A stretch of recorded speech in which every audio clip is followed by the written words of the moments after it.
Bora voltar para os Estados Unidos, isso porque temos dados atualizados de emprego por lá. Os pedidos iniciais de seguro-desemprego do país na semana passada diminuíram em relação à semana anterior. Estes dados normalmente são publicados de quinta-feira, mas nós temos aí, teoricamente, um impeditivo. No caso, o dia do Natal, o feriado, então eles foram antecipados. Eles foram de 224 mil pedidos na semana anterior para 214 mil pedidos, ou seja, 10 mil pedidos a menos. O resultado veio abaixo da previsão do mercado. Analistas esperavam uma manutenção do número a 224 mil.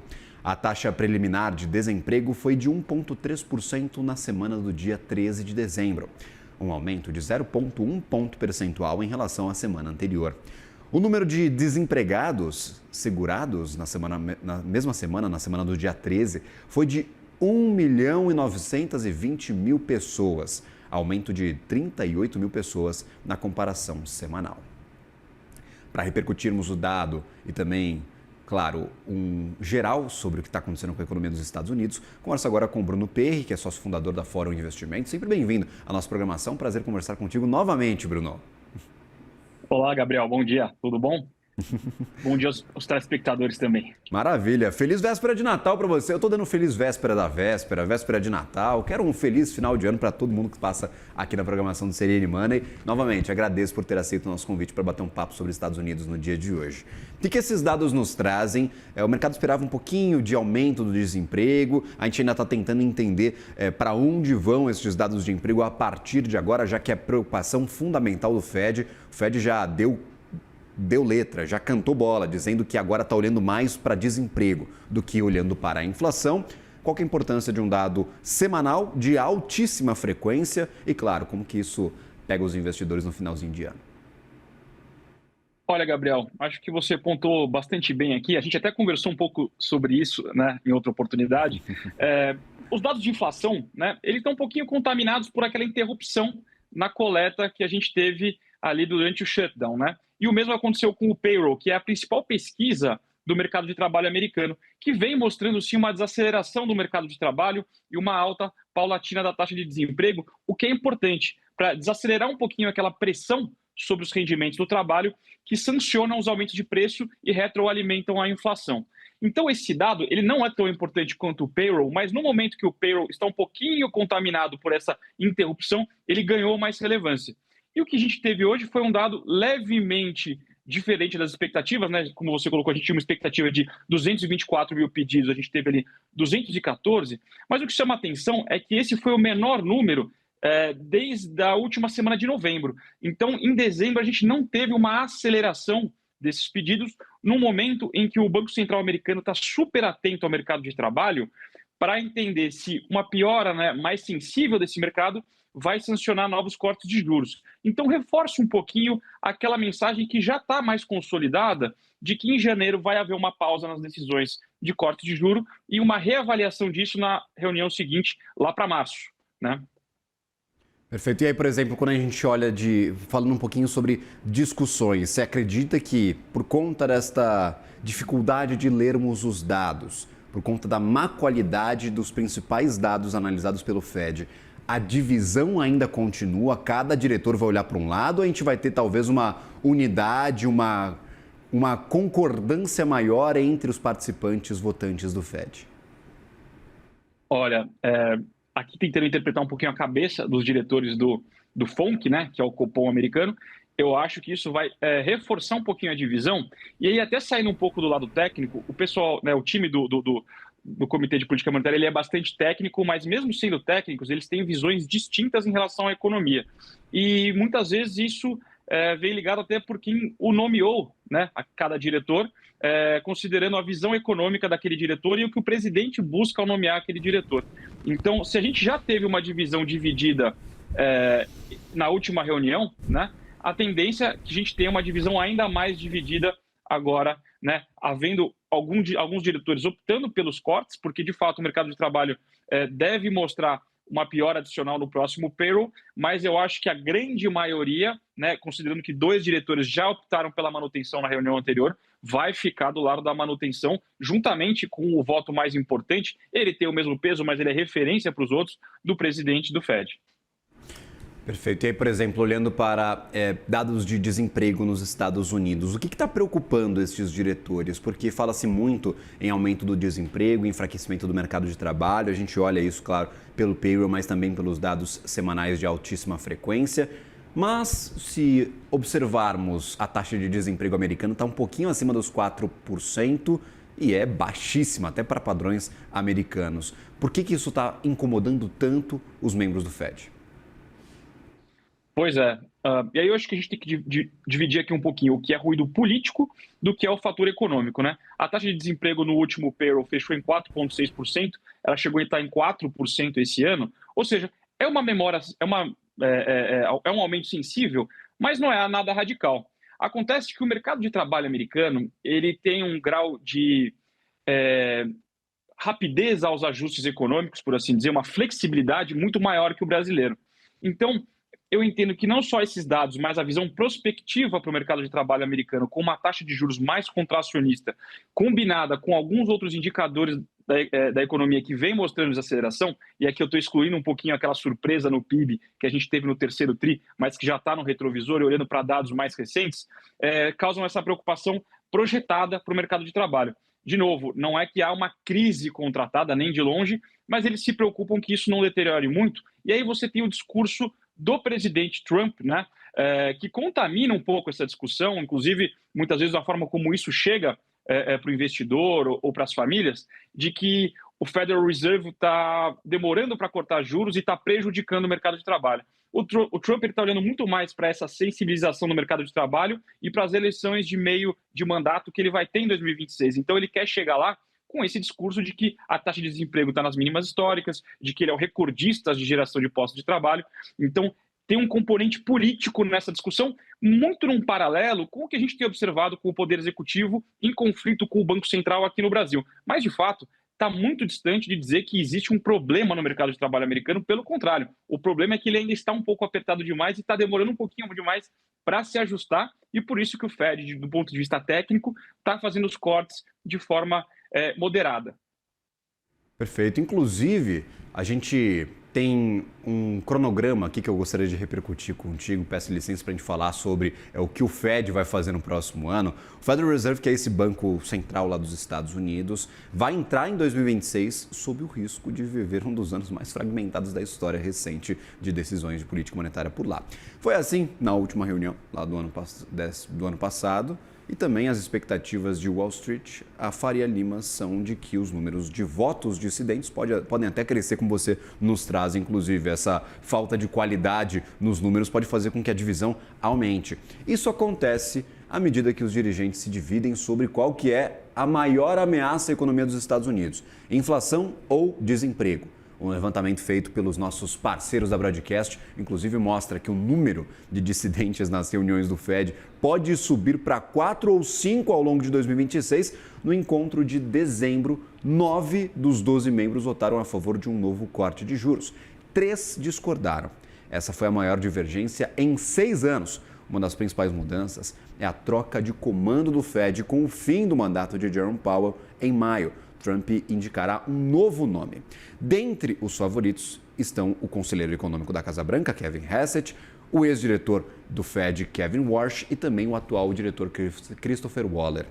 Hassett vai liderar a disputa com a chance de mais de 50% de ser escolhido. Então, a depender destes nomes, meu caro, eu gostaria de entender: o que você acha que pode acontecer com essa política do Fed? Nós temos 3 nomes disputando, são favoritos hoje na visão do mercado financeiro, até no mercado de apostas. A gente toma muito este mercado preditivo como base para olhar para o que vai acontecer com o Fed em maio do ano que vem. Bruno, a depender de quem for escolhido, muda algo na postura do Fed?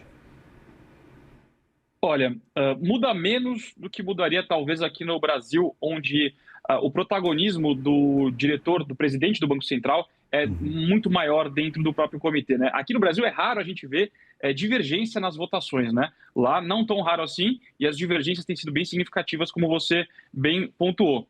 O favorito, o Hassett, ele tende a trazer uma perspectiva do que a gente chama de dovish para a política monetária americana. O Trump, ele historicamente tem essa visão, né, de que o Banco Central americano tem que ser mais estimulacionista em relação não só à atividade econômica, mas ele também é muito sensível aos mercados financeiros, ele gosta de mostrar que a Bolsa está valorizando, então ele tende a nomear alguém que tenha esse perfil. Não que o perfil não seja técnico, mas ele vai procurar um técnico que tenha uma visão técnica de acordo com a visão que ele mesmo tem.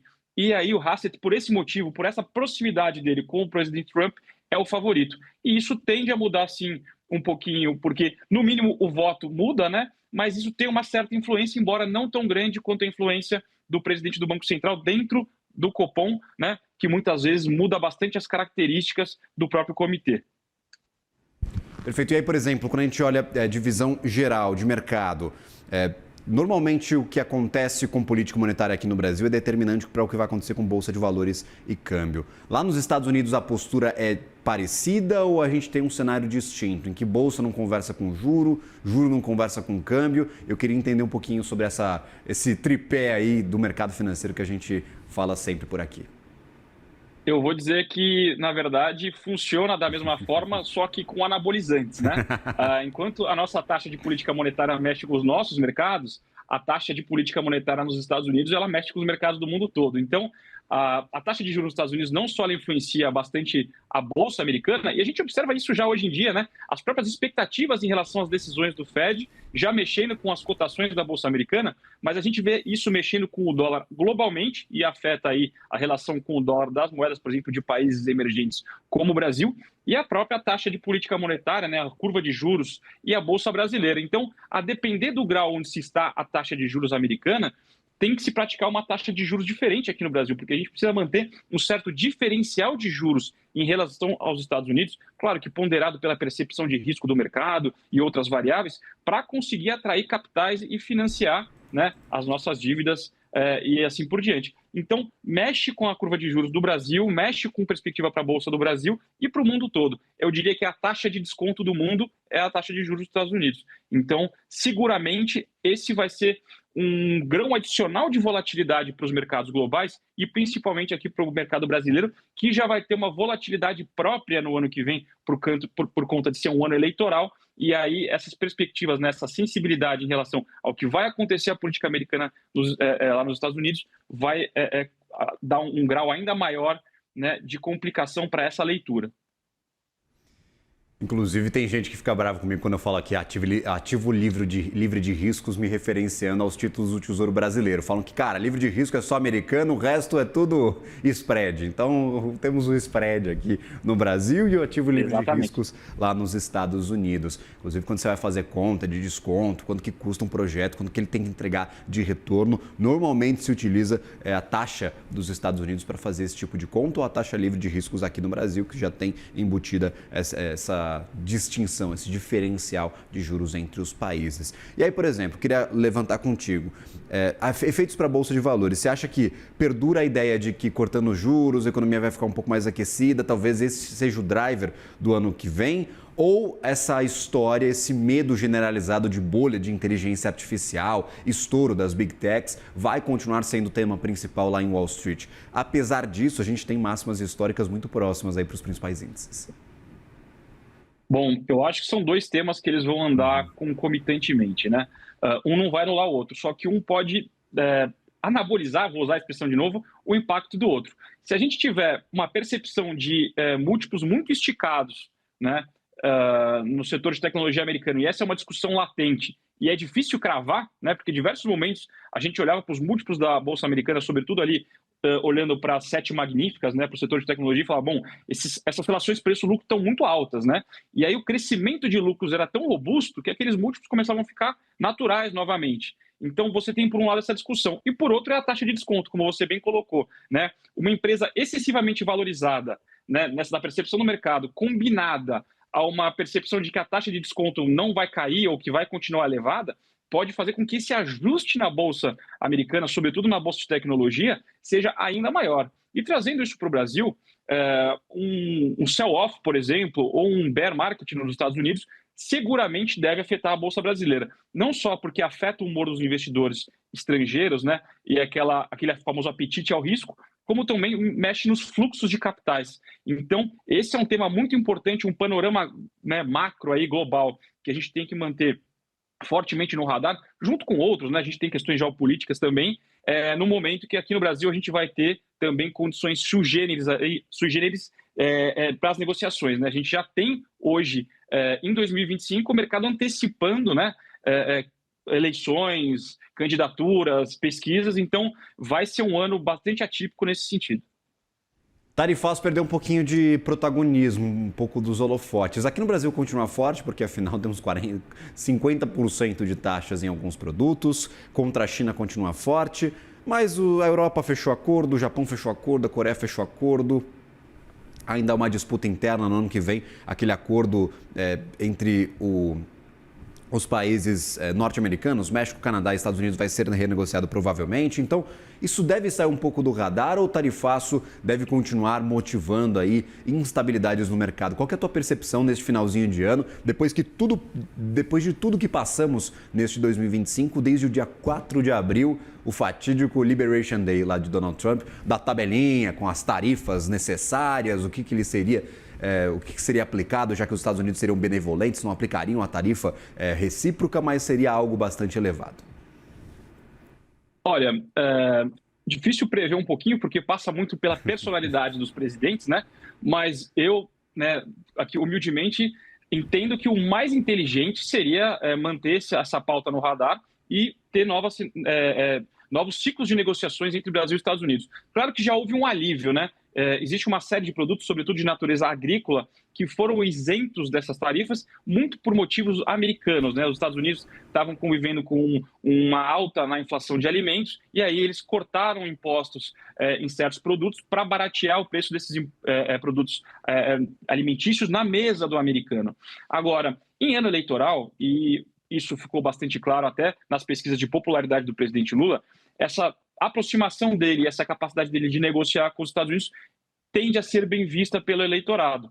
Então, não só por fatores econômicos, mas também por fatores de protagonismo, seria interessante o presidente Lula se aproximar novamente e tentar flexibilizar ou costurar um acordo mais amplo com os Estados Unidos para beneficiar a indústria brasileira, sobretudo, que ainda não teve esse alívio, né, e favorecer as condições aqui. Por outro lado, nos Estados Unidos, na minha opinião, aqui a gente tem um tiro no pé quando ele aplica esse encilhamento econômico, esse fechamento da economia, no momento em que justamente ele quer combater a inflação e reduzir juros. Quer dizer, a tentativa dele de reindustrializar o país, por hora, não trouxe grandes sinais, a produção industrial nos Estados Unidos não está repercutindo, não está recuperando na velocidade que se esperaria, e por outro lado, o tarifaço ele é, por natureza, inflacionário, né? No momento no qual você tem que tentar substituir importações por produção interna, justamente quando o mercado de trabalho ainda está apertado, e ele também fecha um pouco as portas para a imigração. Então, voltar atrás até certo ponto e focar um pouco mais talvez na China, onde a questão ela é mais geopolítica do que econômica, lembrando que os Estados Unidos têm superávit com o Brasil do ponto de vista de balança comercial, seria o mais inteligente a se fazer para os dois lados. Vamos torcer para que isso aconteça, seria muito bom para o Brasil e seria ótimo para os Estados Unidos também. Bruno Perri, sempre bem-vindo à nossa programação, meu cara. Agradeço imensamente pela tua participação. Um bom final de ano e Feliz Natal para você e para a família, para todos. Feliz Natal, Gabriel. Bom Natal a todos. Valeu, até.